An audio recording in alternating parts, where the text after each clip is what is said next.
When making the videos for the TF2 history series, I always have to go back and look through various bits of information that have been spread out in over a decade's worth of updates. And it's fun, I like it. I mean, even when I first got the game, way back when, I still went through every single blog post that was released before I got the game, every single patch note, all the updates, all the artwork, and when you do that, you kind of come across some, some sort of interesting facts. So what we're gonna do is we're gonna look at some of those sort of interesting things in TF2 update facts. And what does that mean exactly, you ask? That's a fairly broad topic. You're right, it is. Let's go! The Sniper vs. Spy update was originally teased as being a sniper-only update. Sniper was confirmed to be the next class for the class updates on April 1st, 2009, with the new Girardi weapon that would have initially come across as a joke. A little over a month later, when the Razorback was announced on day 3 of the Sniper update, a spy could occasionally be seen decloaking behind the Sniper, and the then unreleased Dead Ringer could be seen in the dead spy's hand. It was finally revealed to be a joint update on the next day. An early version of Pipeline Stage 3 can be seen on the Bonk page of the Scout update 3 months before the map and payload race were ever announced. Compared to the final version, this one is set in the desert and during the daytime. A Steam ad for the Manconomy update mistakenly advertised the Jag as one of the new weapons being added. It was not released in that update, but it was however added later that year in the Australian Christmas update. Similarly, the Double Drop Week blog post from June 2nd, 2011 showed the overdose a couple of weeks before it was announced in the Uber update. The placards that Heavy and Spy are holding on the Day 1 page of the Uber update have numbers that align with the release dates of the respective Meet the Team videos. 051407 being May 14th, 2007, the day Meet the Heavy was released, and 051909 being May 19th, 2009. Which is actually not when Meet the Spy was released. It was officially released one day earlier than that on May 18th, and it was leaked due to a YouTube bug one day earlier than that on the 17th. But we get what they were trying to do, it was close enough. The original description of the Manco audition reel refers to the Love and War update as the Bucket List update, hinting that this was probably the update's original name. Jungle Inferno and the Classless update are tied for the second most maps added in a single update with 6. The only update to add more than that was 2008's Heavy update, which added 7. However, both the Classless update and the Heavy update included maps that were modified versions of old maps for either Arena or King of the Hill. The most weapons added in a single update easily goes to the Uber update with 22, and the most cosmetic items added in a single update goes to Scream Fortress 2013 with 102. Prior to the announcement of the Pyromania update, a blog post was written by Pyro using only variations of Pyro's mumph noise. This actually ended up being Morse code spelling out Monday. The following Monday, day 1 of Pyromania was revealed. An unused taunt for Heavy going as far back as 2013, called taunt_big_gorilla, uses very similar animations to what ended up being used in the Yeti Smash taunt for Jungle Inferno 4 years later.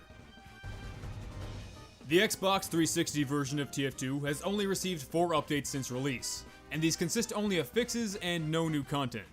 Bringing the PC updates over to the Xbox version was originally planned and was being worked on as late as 2009, but was eventually cancelled. The Xbox had issue with game size limitations and Microsoft did not want the updates being released for free. The PlayStation 3 version, on the other hand, only received 1 update to the orange box as a whole, and that was it. In that version of the game, the grenade launcher even still holds 6 grenades, which was reduced to 4 back in the TF2 beta. A few of TF2's original maps underwent some semi-significant changes through updates. This left side exit from Dust Bowl Stage 2 spawn was not there in the original version. The area underneath it still had 2 exits, but there was only one way to get down there. This exit, by the ramps near the midpoint of Granary, was also not present in its original version. Nor was this room overlooking the last point. And Two Fort, a map that's still lacking in health kits, did not originally have health and ammo pickups in the base hallways, or at the top of the spiral stairs near spawn. The only new weapons not introduced with a major update or content pack were the Criticola and the Cozy Camper. The Criticola being released on April 28, 2010, a day before a major update, and the Cozy Camper being released on March 15, 2012, which was just a standard update. The camper was originally intended for the Christmas update of 2011, but was delayed. On the Jungle Inferno Day 2 page, moving your mouse over the parrot on Saxon Hale's shoulder will cause its head to explode.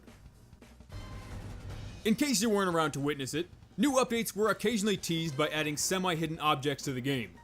In early June 2011, doves began appearing in various places over several maps, and the TF2 blog was later also updated to feature doves as well. The doves on the maps would explode if they were attacked or touched, and clicking on the doves on the blog would lead to 3 hidden pages hinting at Meet the Medic and the release of the Uber update.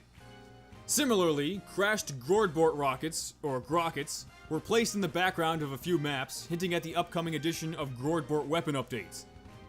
Tanks were also placed in several maps prior to the release of Man vs. Machine, and flying saucers appeared in several areas leading up to the release of the Invasion update. For the 119th update, all of the prior updates' patch notes were listed at the bottom of the update page. Going to the October 25th, 2007 update and clicking on the word Engineer will bring you to a hidden page for Newell & Sons' new Steam system for games and game updates. And going to the May 21st, 2008 patch notes and clicking on the word Multi-Core Machines will bring you to another hidden page advertising a fake TF2 board game. As of the time of this video, 285 of the 695 updates to Team Fortress 2 have contained updates to localization files. That's about 40% of all updates. The TF2 team themselves have even made fun of the constant localization updates by writing it in the patch notes in various different ways.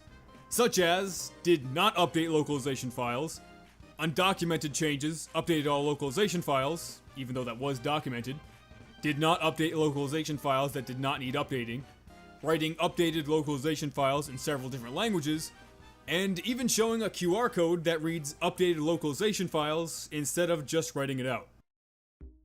Alright, that was it. How mildly entertained were you? I hope maybe just a little bit.